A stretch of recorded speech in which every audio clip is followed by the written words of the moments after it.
Hi friends, Mukta Joshi. या व्हिडिओमध्ये आपण कामगार विभागामध्ये जी भरती निघालेली आहे, त्यामध्ये 40 प्रश्न हे कामगार कायद्यांसाठी आहेत. तर कामगार कायद्यासाठी हा व्हिडिओ आहे आणि या व्हिडिओमध्ये महाराष्ट्र माथाडी हमाल व इतर श्रमजीवी कामगार अधिनियम 1969 याची मी तुम्हाला थोडक्यामध्ये माहिती देणार आहे. हा कायदा नेमका काय आहे, त्याची अतिशय सोप्या भाषेमध्ये सगळी काही माहिती मी तुम्हाला या व्हिडिओमध्ये देणार आहे. आणि कामगार कायद्यावरचा हा तिसरा व्हिडिओ आहे. 2 व्हिडिओ आपले महाराष्ट्र खाजगी सुरक्षा रक्षक अधिनियम याच्यावर झालेले आहेत आणि हा तिसरा व्हिडिओ आहे. तर व्हिडिओ शेवटपर्यंत पहा आणि ज्यांनी पाहिले नसतील त्यांनी अगोदरचे 2 व्हिडिओसुद्धा तुम्ही पाहून घ्या. या व्हिडिओला सर्वांनी लाईक करा, शेअर करा आणि विठ्ठल जोशी हे जे आपले यूट्यूब चॅनल आहे ते सबस्क्राईब करा. तसंच जर तुम्हाला कामगार आयुक्तालयासाठी रेकॉर्डेड व्हिडिओ कोर्स घ्यायचा असेल तर प्ले स्टोअरवरून विठ्ठल जोशी ॲप डाउनलोड करा आणि कामगार आयुक्तालय रेकॉर्डेड व्हिडिओ कोर्स विकत घ्या. TCS पॅटर्ननुसार संपूर्ण कोर्स आहे. याच्यामध्ये कामगार कायदे दिलेले आहेत. 20 कायद्याची डिटेल्स म्हणजे व्यवस्थित माहिती दिलेली आहे. अजूनही माहिती त्यामध्ये ॲड होईल. त्याचबरोबर सामान्य ज्ञान, मराठी व्याकरण, इंग्लिश ग्रामर, बौद्धिक चाचणी हे सुद्धा दिलेले आहेत. म्हणजे जो काही आपला अभ्यासक्रम आहे ना, तो संपूर्ण अभ्यासक्रम तुमचा यामधनं कव्हर होणार आहे आणि फी फक्त 500 प्लस GST आहे. तर प्ले स्टोअरवरून विठ्ठल जोशी ॲप डाउनलोड करा आणि कामगार आयुक्तालय रेकॉर्डेड व्हिडिओ कोर्स विकत घ्या. चला तर मग आता पहिला म्हणजे माहिती पाहूयात आपण. तर या ठिकाणी पहा काय म्हटलेलं आहे आपल्याला, महाराष्ट्र माथाडी हमाल व इतर श्रमजीवी कामगार नोकरीचे नियमन व कल्याण अधिनियम 1969. आता याच्यामध्ये वर्षे लक्षात ठेवा. पहा, परीक्षेमध्ये तुम्हाला प्रश्न विचारला जाऊ शकतो की महाराष्ट्र माथाडी हमाल व इतर श्रमजीवी कामगार अधिनियम कोणत्या वर्षीचा आहे, तर 1969चा आहे, हे लक्षात ठेवा. आता याच्यामध्ये पहा, हा महाराष्ट्रातील असंघटित कामगारांना सामाजिक सुरक्षा आणि कायदेशीर संरक्षण देणारा अत्यंत महत्त्वाचा आणि ऐतिहासिक कायदा आहे. आता इथे ना महत्त्वाचा शब्द आहे असंघटित कामगार. आता असंघटित कामगार म्हणजे काय माहिती आहे का? असे कामगार जे डोक्यावर ओझं वाहणारे असतात. म्हणजे उदाहरण द्यायचं झालं तर रेल्वेमध्ये कुली असतात. त्याच्यानंतर आपलं जे बांधकाम चालतं, त्या बांधकामामध्ये वझं वाहून म्हणजे विटा वाहून नेणारे असतील किंवा सिमेंट काँक्रीट वाहून नेणारे असतील. त्यानंतर आपल्या ज्या बाजार कमिट्या असतात, त्या मार्केट कमिटी म्हणतो आपण त्यांना, बाजार समिती. तर त्या ठिकाणी हमाल असतात, तोलाई करणारे असतात, मापारी असतात. तर असे जे असंघटित कामगार आहेत किंवा घरकाम करणाऱ्या महिला असतात, तर या असंघटित कामगारांसाठी हा कायदा आहे.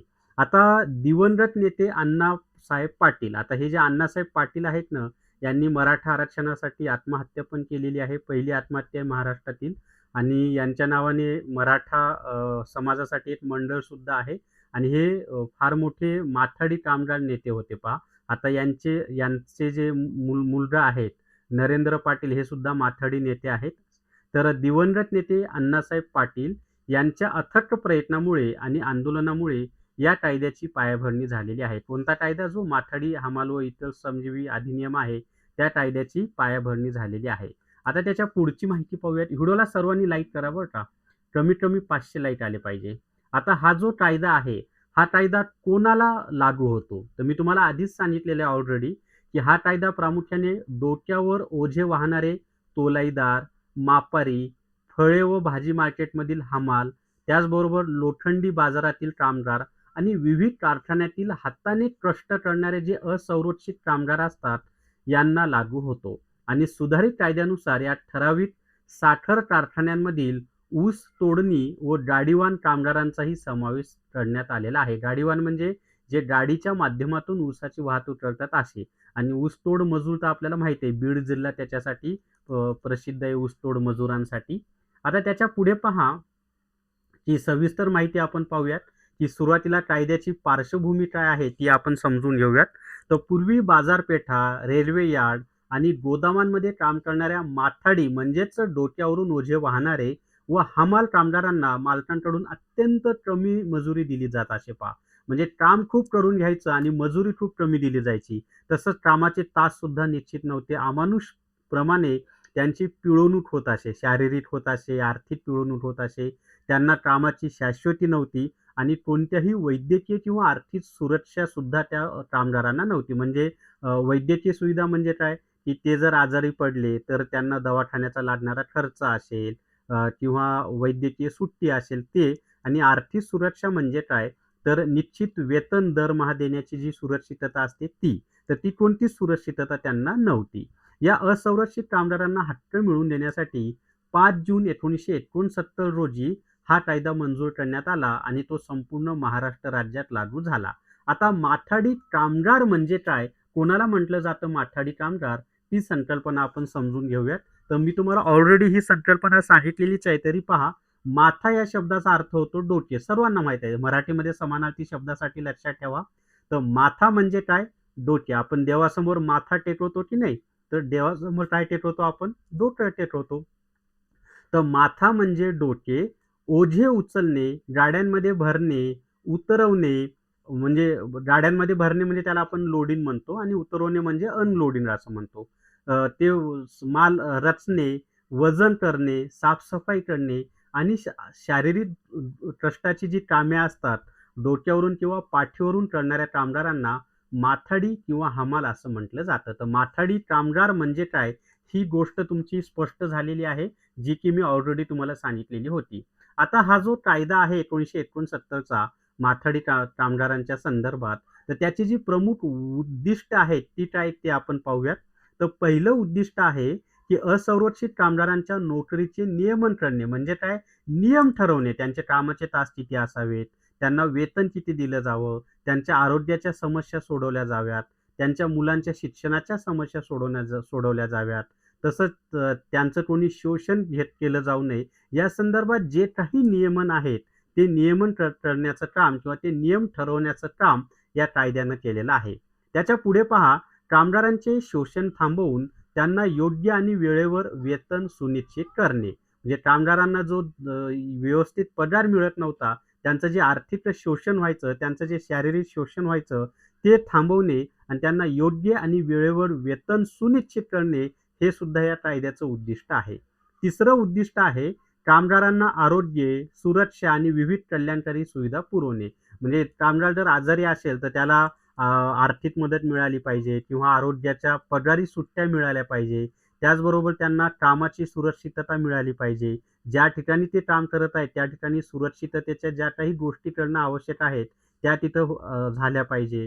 त्याचबरोबर ज्या काही विविध कल्याणकारी योजना असतात, म्हणजे पी-एफ असेल किंवा त्यांच्या मुलांच्या शिक्षणाची व्यवस्था असेल किंवा त्यांच्या घरच्या फॅमिलीमध्ये असलेल्या सदस्यांच्या आरोग्याची सुविधा, म्हणजे आजारी पडलं तर त्यांच्या दवाखान्याची सोय करणे, या सगळ्या गोष्टी पुरवणे हा हा या कायद्याचा काय आहे? उद्देश आहे. म्हणजे कल्याणकारी सुविधा पुरवणे. त्याच्या पुढचं पाहूयात आपण आता. त्याच्या पुढचं आहे पहा, नंतरचं मुख्य उद्दिष्ट या कायद्याचं.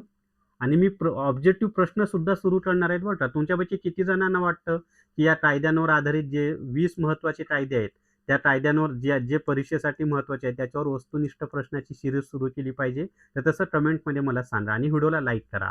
तर बाजारपेठेतील कामासाठी कामगारांना पुरवठा नियमित करणे आणि अनपेक्षित बेरोजगारी रोखणे. म्हणजे बाजारपेठेमध्ये कामगारांचा पुरवठा व्यवस्थित राहिला पाहिजे, जेणेकरून लोकांना काम पण मिळेल आणि बाजारपेठेमधल्या जे कोणी आडती वगैरे असतील त्यांचं काम पण होईल आणि यामुळे काय होईल, की अनपेक्षित बेरोजगारी रोखेल. हे सुद्धा या कायद्याचं वैशिष्ट्य आहे. त्याच्या पुढे पहा, बाजारपेठा, रेल्वे, मार्केट यार्ड इत्यादी ठिकाणी ओझी वाहणारे म्हणजेच माथाडी, हमाल आणि इतर असंरक्षित शारीरिक कामगारांचे शोषण रोखणे, त्यांना वेळेवर वेतन मिळवून देणे आणि नोकरीचे संरक्षण करणे, हे या कायद्याचे मुख्य उद्दिष्ट आहे. ऑलरेडी मी याचं तुम्हाला स्पष्टीकरण वरच दिलेलं आहे पहा. आता कायद्यानुसार काय झालेलं आहे माहिती आहे का? या कायद्यानुसार तर माथाडी मंडळाची स्थापना झालेली आहे.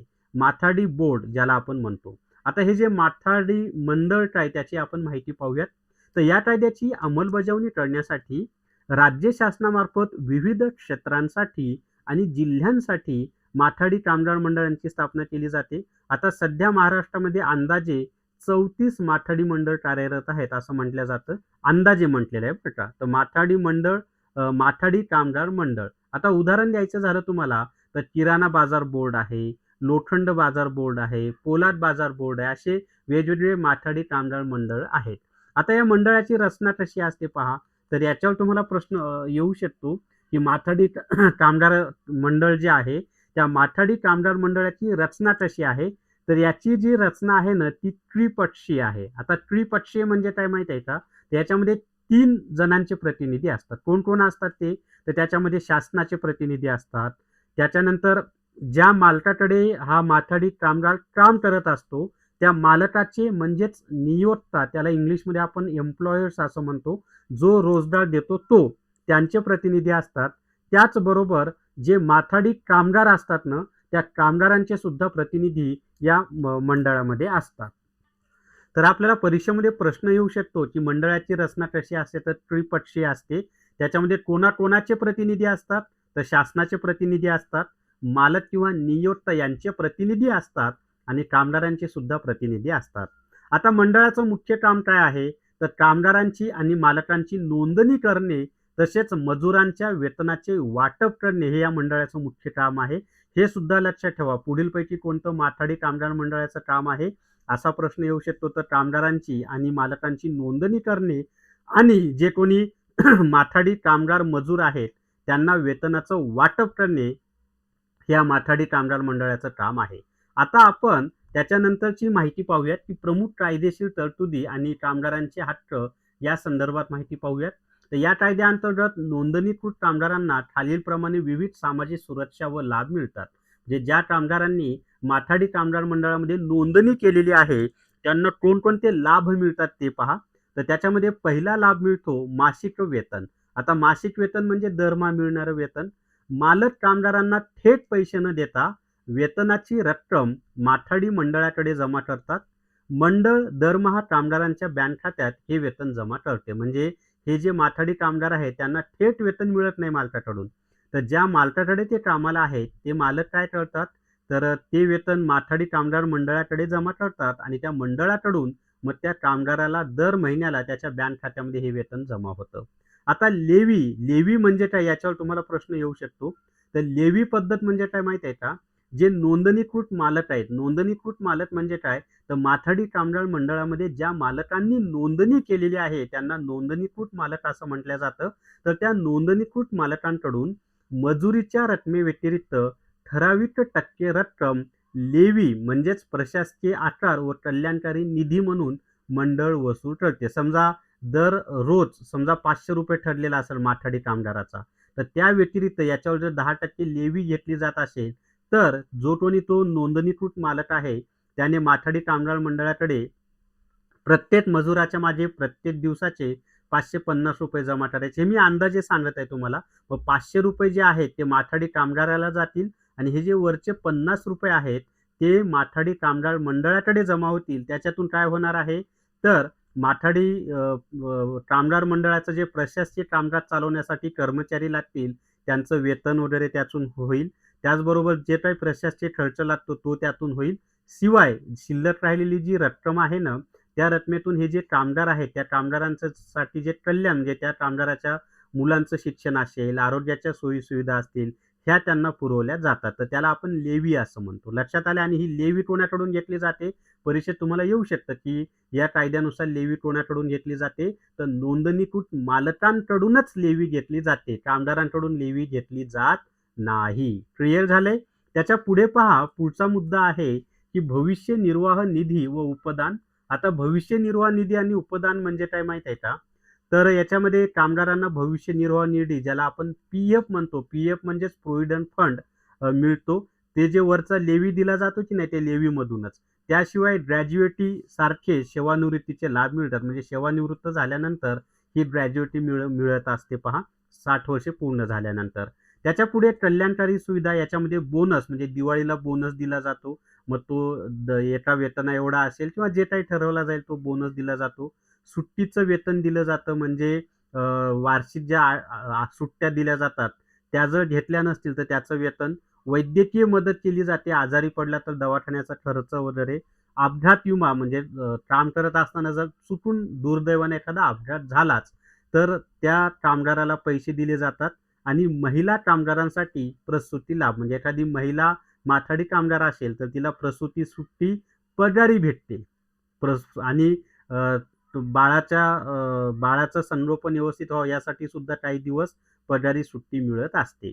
त्या व्यतिरिक्त पहा बालमजुरीवर बंदी. आता बालमजूर म्हणजे सर्वांना माहिती आहे, 14 वर्ष व त्यापेक्षा कमी वयाचे जे असतात त्यांना आपण बालमजूर म्हणतो. म्हणजे त्यापेक्षा कमी बालक असतं त्यामध्ये. त्याचा सेपरेट कायद्याचा आपण त्याची सुद्धा माहिती पाहणार आहोत.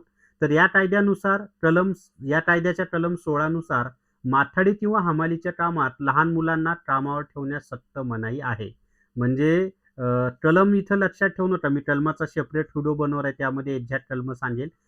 हे कलम इथं लक्षात ठेवू नका तुम्ही. फक्त एवढं लक्षात ठेवा, की जे लहान मुलं आहेत, बालक आहेत 14 वर्षापेक्षा कमी वयाची, त्यांना माथाडी किंवा हमालीच्या कामात ठेवण्यास सक्त मनाई आहे.